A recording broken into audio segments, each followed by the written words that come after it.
So what do we do when we're faced with a situation where the people around us operate in a manner that directly conflicts with how we think good coworkers and bosses are supposed to act, and every cell in our body wants to scream at them or never see them again?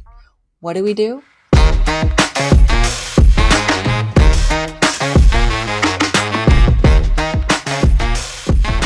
Hello, and welcome back to the Lawyer Life Podcast. I am your host, Autumn Noble, founder of the Lawyer Life Collective.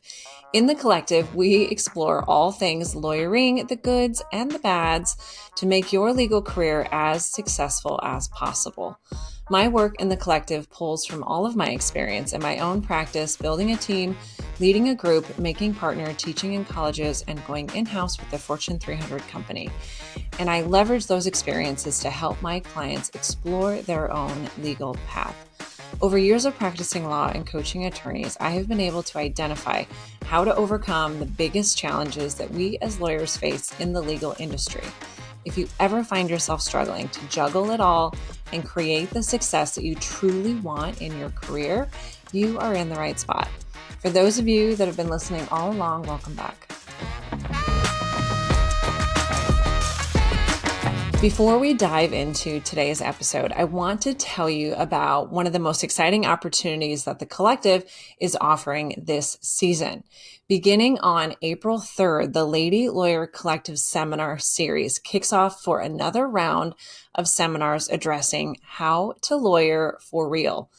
This series is the core of all of my coaching work, and it takes everything that I have learned from my own practice and coaching hundreds of other attorneys over the last 15 years, and it distills them down to 6 seminars that will teach you everything they should have taught us in law school to actually create lasting and meaningful success in law. The series is completely confidential. There is no expectation of participation or screen time. No one even has to know that you are there. And the best part is, if you're already coaching with me one-on-one, your seat is free. Send me an email and let me know that you want to get in on the next series. Check out the link in the show notes for additional sign-up details, or send me an email to autumn@thelawyerlifecollective.com to get the information. I promise you, this will give you the most effective and the most important tools that I can possibly teach you in coaching to completely transform your career. You do not want to miss this series. Okay, now that that's out of the way, let's go ahead and get started on today's topic, where we are continuing our discussion from the prior episode on dealing with difficult humans. Even after all of the coaching that I can give you on how to deal with difficult people, it is a fact of life that not all relationships are meant to last. And so the question becomes, how do we know when a relationship has run its course and it's just time to walk away? We spend a lot of time discussing this in particular in the episode on how to know when it's time to leave, which specifically targets ending professional relationships and changing jobs. Today, we are going to be getting a little bit more granular and looking at one-on-one relationships in our professional lives as well as our personal lives. So if you're thinking about leaving your job, consider reviewing the episode on how to know when it's time to leave before coming back to this episode that will focus on the more deeper interpersonal relationships at play. So let's go ahead and dive into this topic by first paying attention to those professional relationships, and then we're going to pivot to the personal relationships in our lives. As we discussed in the last episode, at the heart of our challenges with others are these ideas about how people in our lives are supposed to act. And what I posit in that episode is that people are supposed to act exactly as they do. They're allowed to act and be any way that they want. And we have to stop fighting that reality and just let them be, in the same way that we don't really want them to tell us how to live our lives. We have to give them that same freedom. Now, from there, we have decisions to make, and that's what we're going to talk about today. I recently had a client who was telling me a story about an encounter that she had with her firm's leadership relating to arguably discriminatory compensation. And what she said was, I found out that another associate who had lower hours than me, fewer clients than me was making significantly more than I was. And as you can imagine, she was feeling really incensed about this. And so she decided that she was going to go and talk to her leadership team about it. And as she starts relating this story and sort of asking them to help her understand the discrepancy, the leadership team that she was talking to just blew a gasket and got very defensive with her, and in fact threatened to fire her for even raising the issue. And as she's telling me this story, I'm thinking of my own similar experiences that I've had in practicing law, where we bring something to the leadership team hoping for a constructive dialogue, and it just goes down in flames.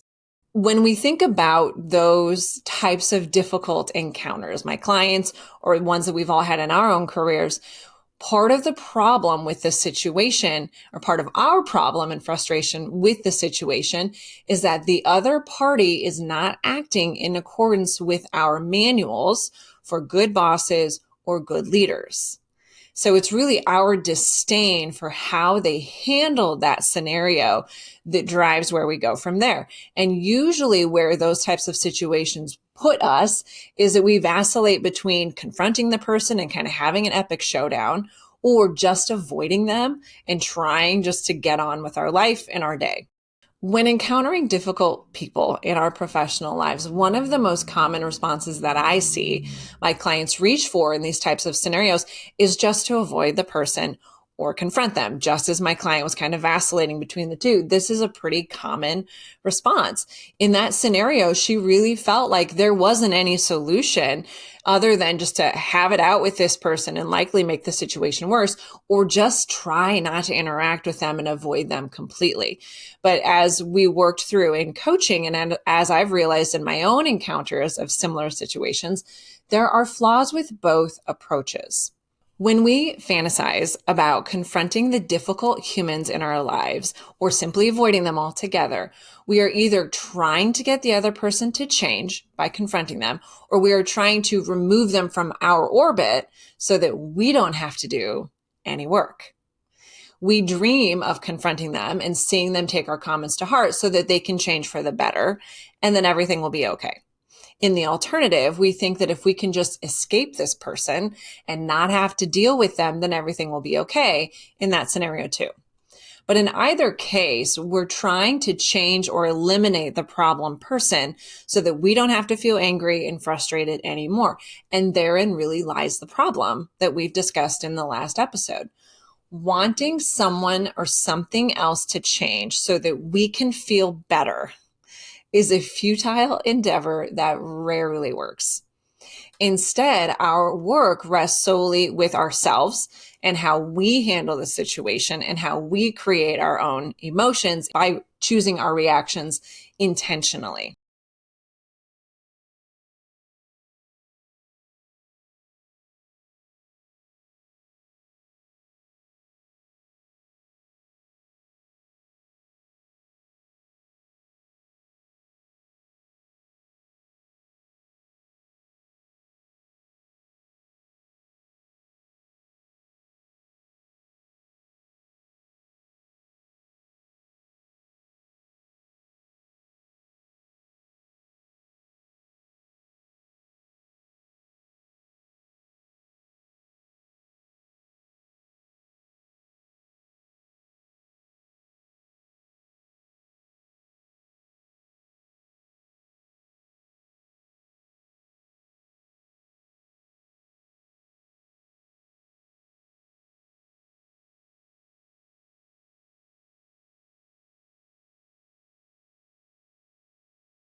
So what do we do when we're faced with a situation where the people around us operate in a manner that directly conflicts with how we think good coworkers and bosses are supposed to act, and every cell in our body wants to scream at them or never see them again? What do? First, we own and recognize The issue is competing manuals about how people are supposed to act. In my client's situation, her boss wanted her to be more gracious and deferential to him and his decisions. And she wanted him to be more open-minded, supportive, and less reactive or aggressive, to name a few things. But we really have these competing manuals about how each person is supposed to show up. And those manuals are inconsistent and mutually exclusive. Second, we have to recognize that in order to decide what to do, we have to let go of that frustration with how the other person is acting and just take them and their reaction at face value. So we stop being frustrated that they don't fit our manual and that we're not going to fit their manual. We just put that aside because it's not helpful. Instead, we have to recognize like, yeah, I'm frustrated because you're not comporting with my idea of what a good leader is supposed to be. And I'm pissed about that. We have to let that go and instead say, this is likely how this person is going to continue to show up. And if that is the case, and that's their manual that dictates their own actions, what do I want to do with that? And can I just let go of that frustration and try and make a decision from a clean space? We do that not because we want to condone what they have done, but because we want to intentionally and consciously decide our next move from a space that is rational and not emotional or clouded with anger and frustration. We want to be driven by logic. I know in my own career, when I experienced those types of really frustrating encounters with leadership, I had to leave the firm physically that day and find some space to cool down because I knew that if I stayed at the firm, if I stayed at work that day, I was going to sit there and fume and likely let that anger drive my actions, especially if this person were to like show up at my door to try and talk through things. It wasn't going to go well. And so I knew that I needed to remove myself from that location and from those possibilities so that I could process my frustration, let it go, stop fighting with the reality of how this person was, let that pass, and then start making decisions about what I wanted to do from there. Similarly, with my client, we had to brainstorm ways where she could find her own space to sort of calm down and let go of that fight about how her boss had showed up and start taking some active steps to consider the options ahead of her. That space, it allows the cloud of anger to kind of clear enough for us to really consider if our disconnect in manuals with this person is enough reason to leave. When we can sort of accept this is how this person is going to act because that's consistent with how they think they should act, and that's what their manual says. If we can sort of let that be and decide, is that disconnect between their manual and my manual for them, is that a deal breaker for me? And that's really the only question that we have to answer. Instead of being frustrated with how they've acted, we can simply ask ourselves, am I willing to accept this person's shortcomings and the places where they don't align with how I think a good leader should be? And from there, we can decide, okay, if this is a deal breaker, then what does that mean? And if it's not a deal breaker, what does that mean about how I'm showing up in this relationship? And here's the thing, we make decisions like that in all of our relationships all of the time. We just don't often do it so consciously. You can think about all of the relationships that you have in your life, and there's likely things about the people in your life that aren't exactly in alignment with how you think a good friend should be, or a good professional, or a girlfriend, or mother, or whatever. We have people in our lives that we recognize as imperfect, but we've chosen to accept them with all of their flaws. And that's the question that we're really asked here in our professional relationships where we're struggling with the difficult people around us. Can we accept them and their flaws, or is the flaw so significant that I need to actually make a different kind of decision and end the relationship or move to a different job? In making this exploration, one of the things that you might want to consider is, okay, is this disconnect with my boss? Is it possibly pushing on parts of myself that are rigid in areas where I could be more flexible? Are they pushing on parts of myself that I know that I need to develop? I don't like to have difficult conversations. And when he kind of comes at me aggressively, I cower and run away. And I don't like that. Is that what's really going on here? And is it possible that this disconnect in manuals is really providing me an opportunity to show up and do some hard work on my own flaws? Those are the types of explorations that we get into when we start looking at the choice about whose manual wins and if a flawed manual is reason enough to end a relationship. In my own experience in practicing law, I had a manual where I believe that good leadership required people to be open to all forms of criticism and to hear all sides of every scenario so that they could make reasoned and balanced decisions. My manual for a boss said that leadership should act swiftly to address any type of baseless disparities in compensation or otherwise. And I know in some of my difficult encounters and difficult conversations that I've had in my career, the reactions that I got from leadership in some of those difficult discussions made it pretty clear that this was going to have to be a battle if this was something that I really wanted remedied. The question became, was I willing to accept my boss's flawed reaction to my inquiries and have the fight and engage in the battle, or if I was just simply willing to throw in the towel because it wasn't the type of leadership relationship that I wanted for myself. Ultimately, for me, I decided that I wasn't willing to accept that type of a flawed manual from leadership. It wasn't okay for me the way that that person deviated from my manual. And I didn't have to crucify them for it. I didn't have to judge them for their shortcomings or stew in anger about it for months on end. I simply realized that having a leader that was unwilling to have difficult conversations with me was something I was not willing to accept. It was a flaw in the manual that was a deal breaker for me. I wanted a leader with enough humility to consider whether I was saying something important, no matter how much it annoyed him. And that part of my manual was not something I was willing to compromise on, so I left. I remember in one professional encounter I had with a difficult boss, I finally had had enough with kind of the back and forth and the frustrating conversations and being frustrated with how he was showing up. And I decided that it was just time for me to move on. And when I went to have the conversation with him about it, he looked at me and expressed how shocked he was to me that I was leaving. And I looked at him and I said, I'm shocked that you're shocked.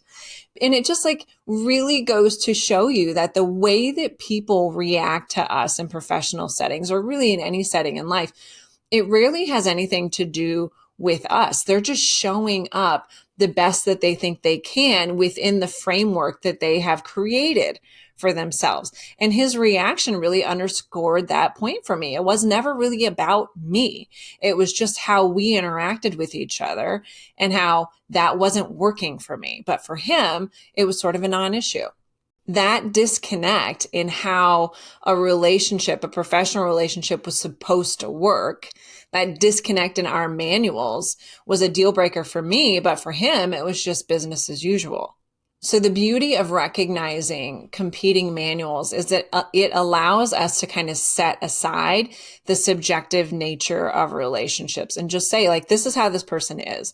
It doesn't necessarily have anything to do with me. I just get to decide whether or not I want to accept that or not. And then I can move on and there doesn't have to be any anger. And my relationship with the leadership at that particular firm really underscored that. I wasn't accepting of his manual, but for him, there didn't really seem to be any issue there. And we're able to sort of part ways with this kind of agreeing to disagree type of relationship and move on. To recap, when you're struggling with a difficult person, we have to first recognize our manual is the root of the frustration. Then we have to stop being angry and just decide to let the other person be themselves. Last, we decide whether their deviation from our manual is enough to walk away. It's sort of like buying a house. When you buy a house, it's not going to have everything that you want. Maybe it only has a 1-car garage and you wanted 2, but there's going to have to be a value judgment about whether or not those shortcomings are enough for you to still buy the house. And every job and every relationship is going to be the same way. They're not likely going to fit all of your manuals for coworkers and bosses and leadership. But what we have to do is recognize where their deviations from our manuals are really at the root of what's pissing us off And then we can decide, do I want to be angry about this forever, or can I just decide to live with it and move forward with the relationship or not? Okay, so what about personal relationships and how is that different? While all of the above considerations apply equally to personal relationships are a little bit unique in that we often have a lot more control over who we spend time with in our personal lives. And so the analysis is just a freckle different.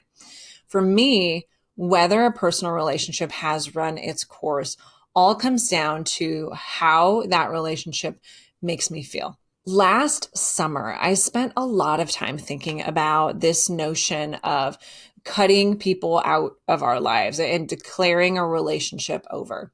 And it's really not difficult to find a lot of books and self-help gurus who champion this notion of decisively cutting people out of your life, removing chronically negative or toxic people from your orbit. I really was struggling with that concept last summer because I didn't feel like it reconciled with my idea and beliefs about having compassion for the flawed humans that we all are.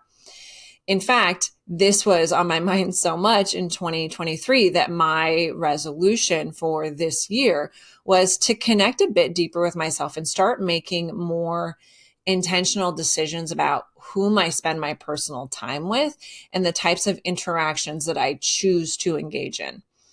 Because it really was all driven by this question of where is the line between self-protection and compassion in our relationships? In thinking about people in my life who were sort of on my life orbit chopping block, I realized that those motivations for ending personal relationships fell into one of two camps, either outright dislike for the person or avoidance. When it came to those people in my orbit that I was feeling like I just didn't enjoy their company as much anymore, the realization really hit me when I was driving to meet a girlfriend for a happy hour, and I hadn't seen her for a couple months, and I was really excited to catch up with her.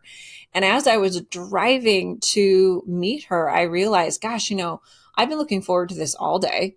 I never once considered canceling it. I have not been dreading it at all today.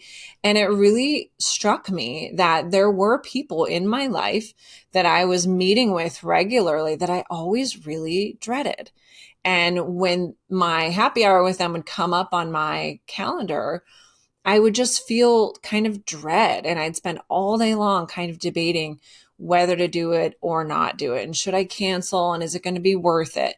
And it was just all this mental agony. And I couldn't figure out why I was choosing to engage in those relationships when it was sort of weighing on me all day. Because at the root of all of it, I realized that I just didn't enjoy spending time with them as much as I used to. And let's just call a spade a spade.